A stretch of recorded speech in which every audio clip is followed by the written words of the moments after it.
Hello aspirants, आज की video में हम पढ़ेंगे अलेक्जेंडर्स इन्वेजन के बारे में। अलेक्जेंडर कौन थे? सिकंदर, इन्हें हिंदी में कहते हैं। हम पढ़ते हैं ना सिकंदर का आक्रमण, महान सिकंदर। तो बस वही सब हमें आज की वीडियो में पढ़ना है। जल्दी से पेपर पेन उठाएं और वीडियो के साथ साथ में ही अपने नोट्स बनाना स्टार्ट करें। सो पहले हम पढ़ेंगे political condition on the eve of his invasion. जिस टाइम पे अलेक्जेंडर ने भारत पे आक्रमण किया, यहाँ पे इन्वेजन किया, उस टाइम पे पॉलिटिकल कंडीशंस कैसी थी। ये बहुत इंपॉर्टेंट पॉइंट है, ये आपको हर बुक में नहीं मिलेगा, बट ये एक तरह से बेस रखने के लिए ये वाली चीज पढ़ना जरूरी है। उसके बाद अलेक्जेंडर, उनके फादर, और यहाँ पे आए बैटल ऑफ हाइडेस पास, वो सब आपको हर एक बुक में मिल जाएगा, ये वाला पार्ट नहीं मिलेगा। सो जिस टाइम पे उन्होंने भारत पे आक्रमण किया, वो क्यों इतने इजीली जो है वो भारत के अंदर आ सके? क्योंकि पॉलिटिकल कंडीशंस ठीक नहीं थी भारत में। क्या था देखते हैं। After 2 centuries of Persian invasion, Alexander invaded India.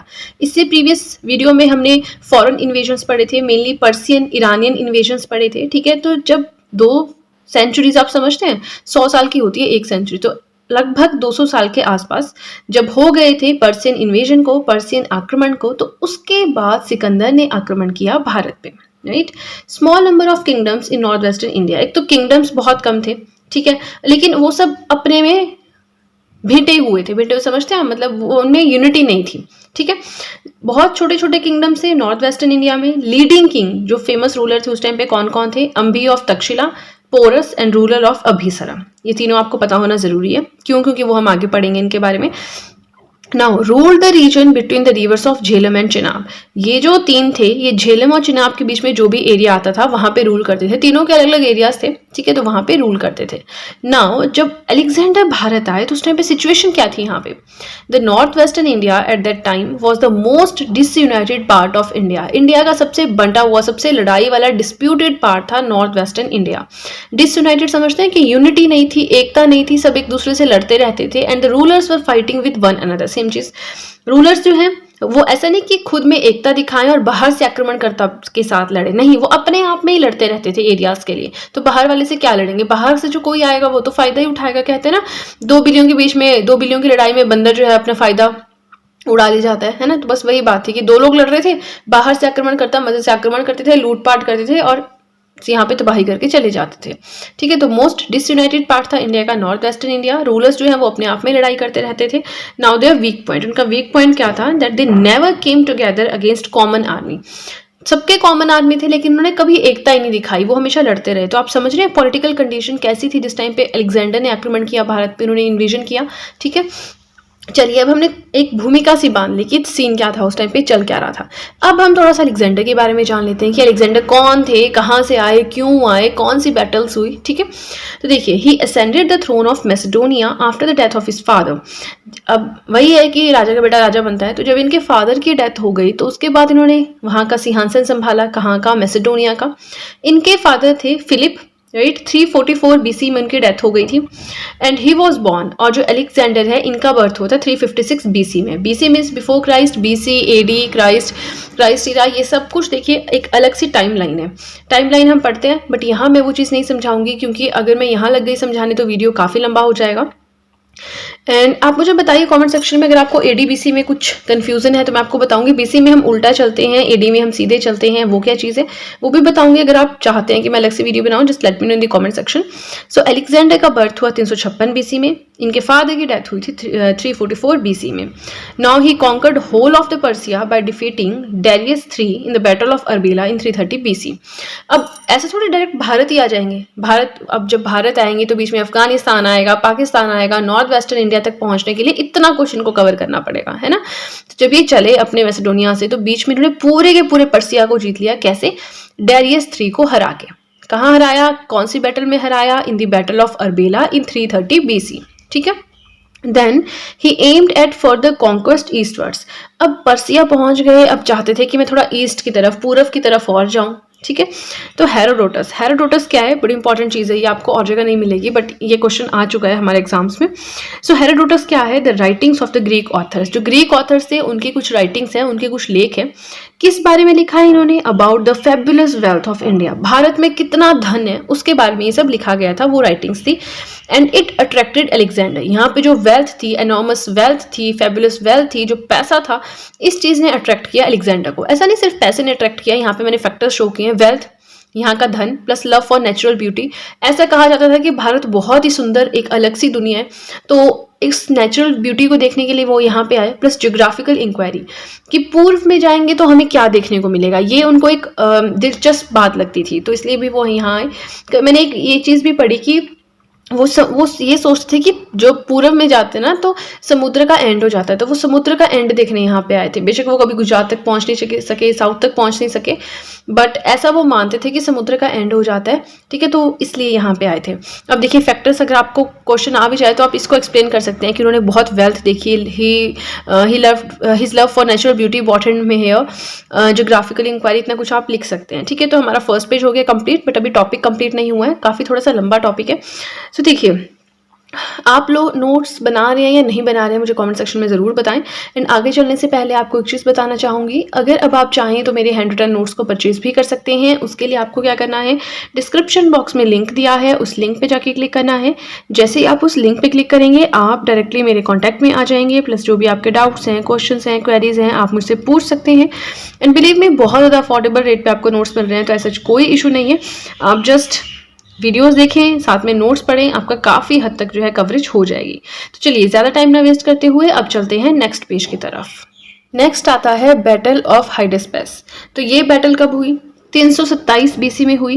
हुआ क्या, Alexander crossed Hindu Kush mountains, move to India through. अब देखिए काफ़ी लंबी कहानी है। होता क्या है कि 327 बीसी के आसपास अलेक्जेंडर जो है वो हिंदू कुश माउंटेन्स तक पहुंच गए थे, उन्हें क्रॉस कर रहे थे। अब उन्हें इंडिया आना था, तो इंडिया कैसे आए, वो खाइबर पास से होते हुए पहले और हिंद पहुंचे अटॉक में 326 बीसी में। Then he crossed Indus with the help of boats, Sindhu नदी को क्रॉस किया उन्होंने बोट्स की हेल्प से। फिर वो पहुंच गए इंडिया, ठीक है। नाउ इंडिया में he was warmly received by Ambhi the ruler of Takshashila. जो तक्षशिला के राजा थे अंभी, उन्होंने बहुत अच्छा वेलकम किया उसका, ठीक है, अलेक्जेंडर का। Then sent message to Porus to submit. अब जो पहला ही राजा मिला अलेक्जेंडर को, उसने बिल्कुल सर झुका दिया इजिली। कौन था, अंभी था। दूसरा राजा मिला उन्हें पोरस। अब पोरस को कहा गया कि आप भी सरेंडर कर दे, अपने एरिया सारे अलेक्जेंडर को दे दे, है ना। तो पोरस ने ऐसा नहीं किया। पहली बात, पोरस को कई जगह पुरुषोत्तम नाम से भी मेंशन किया गया है, पोरवा डायनेस्टी से ये बिलोंग करते हैं। He refused and decided to fight against Alexander. इन्होंने मना किया कि मैं सबमिट नहीं करूंगा, मैं नहीं झुकूंगा, मैं प्रॉपर लड़ाई करूंगा, युद्ध करूंगा, बैटल करूंगा, उसमें हार गया तो ठीक है, बट जो भी है मैं सरेंडर नहीं करूंगा, ठीक है। अब देखिए इतना कुछ उसने सोच लिया, इतना कुछ उसने बोल दिया, तो अब आगे क्या होना है, बैटल ही होनी है ना। सो बैटल हुई on the bank of Jhelum with आस्था। ये क्वेश्चन आता है कि कौन सी नदी के बैंक पे जो है बैटल ऑफ हाइडेस्पेस हुई थी, तो वो हुई थी झेलम वितास्ता नदी के तट पे। किस किस के बीच में, एक साइड थे अलेक्जेंडर, दूसरी साइड थे पोरस। पोरस यानी पुरुषोत्तम जो कि पोरवा डायनेस्टी से बिलोंग करते थे, ये हार गए और अलेक्जेंडर जीत गए। Now, Alexander was impressed by the courage and heroism of Porus. इतनी करेज दिखाई, इतने करेज समझते ना, एंड इतनी हीरोगिरी दिखाई, तो अलेक्जेंडर बहुत ज़्यादा इंप्रेस हो गया था पोरस से। Therefore, reinstated him to his throne. और जो वहाँ की गद्दी थी वो वापस उसी को दे दी। जीते बेशक अलेक्जेंडर, बट उन्होंने वहाँ की राजगद्दी वापस कर दी थी पोरस को, ठीक है। वीडियो पसंद आए तो लाइक जरूर करते रहिएगा। Alexander had a view to conquer the east. Alexander का ऐसा सपना था कि वो फार ईस्ट, जो एक्सट्रीम ईस्ट लेवल है वहां तक जाएं, बट हिज आर्मी रिफ्यूज्ड। पर इनकी आर्मी जो है बार बार फाइट कर रही थी, इतने बहुत पीछे से, देखिए कहाँ से चले हुए, ये मैसेडोनिया से, वहां से फाइट, पहले पर्सिया को हराया, पोरस को हराया, तो इससे फाइट करते करते आ रहे थे, तो ये बहुत ज्यादा थक चुके थे, तो उन्होंने मना कर दी। As hardships of prolonged warfare made them tired. बहुत ज्यादा वॉर कर करके वो लड़ चुके थे, थक चुके थे, तो उन्होंने मना कर दी थी। नाउ अब क्या हुआ, अब जब आर्मी साथ नहीं देगी तो अलेक्जेंडर अकेले थोड़ी आगे जाके युद्ध करेगा, है ना। सो ही डिवाइडेड द होल टेरिटरी। अब देखिए इंडिया में उसने काफी एरिया कैप्चर कर चुका था वो, ठीक है। तो जो पूरी की पूरी टेरिटरी थी, पूरा का पूरा एरिया जो भी कैप्चर किया था अलेक्जेंडर ने, उसने क्या किया, उस पूरे एरिया को डिवाइड कर दिया।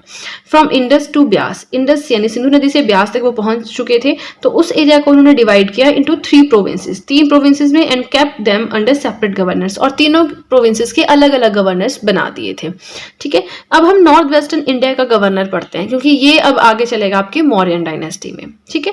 तो जो नॉर्थ वेस्टर्न इंडिया था, ये उन्होंने ग्रीक गवर्नर के अंडर रखा, जिनका नाम था सेल्यूलस निकेटर, ठीक है।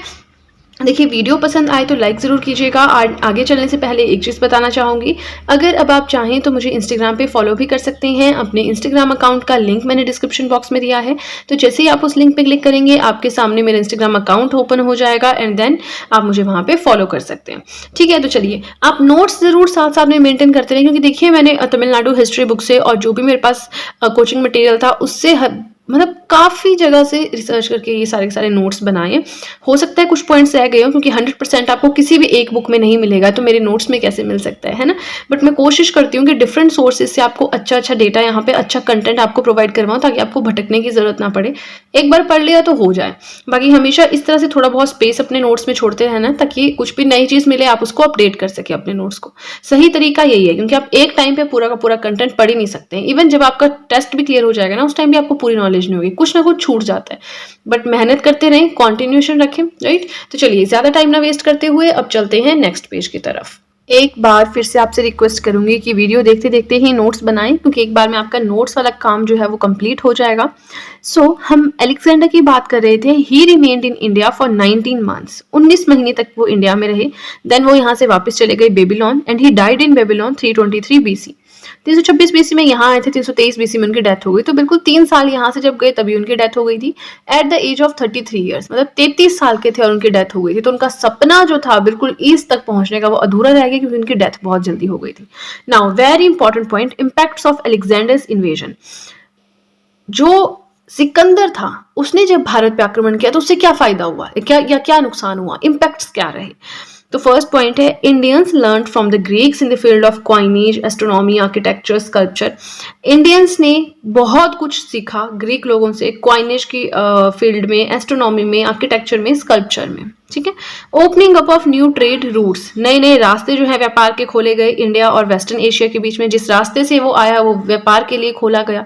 ठीक है, his historians have left valuable accounts, जो उनके हिस्टोरियंस थे अलेक्जेंडर के, उन्होंने बहुत ज़्यादा वैल्यूएबल अकाउंट्स यहाँ पे छोड़े related to Indian geography, social and economical conditions present in India, right? Encouraged political unification of India under Mauryas। अब इससे हुआ क्या, मौर्यस भी आ गए थे साथ में, चंद्रगुप्त मौर्य का भी जो है इमर्जेंस हो रहा था।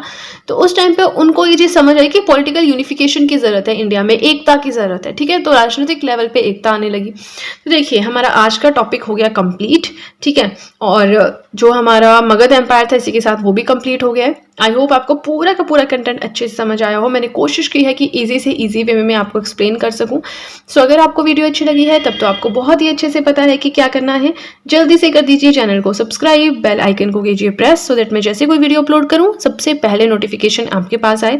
प्लस जो भी आपके फ्रेंड्स हैं जो गवर्नमेंट एग्जामिनेशंस के लिए प्रिपेयर कर रहे हैं उनके साथ भी मेरे चैनल का लिंक जरूर शेयर करें, so that in handwritten notes का उन्हें भी थोड़ा बहुत फायदा हो सके। सो फ्रेंड्स आज के लिए इतना ही है, मिलते हैं नेक्स्ट वीडियो में। So that's it guys and see you soon.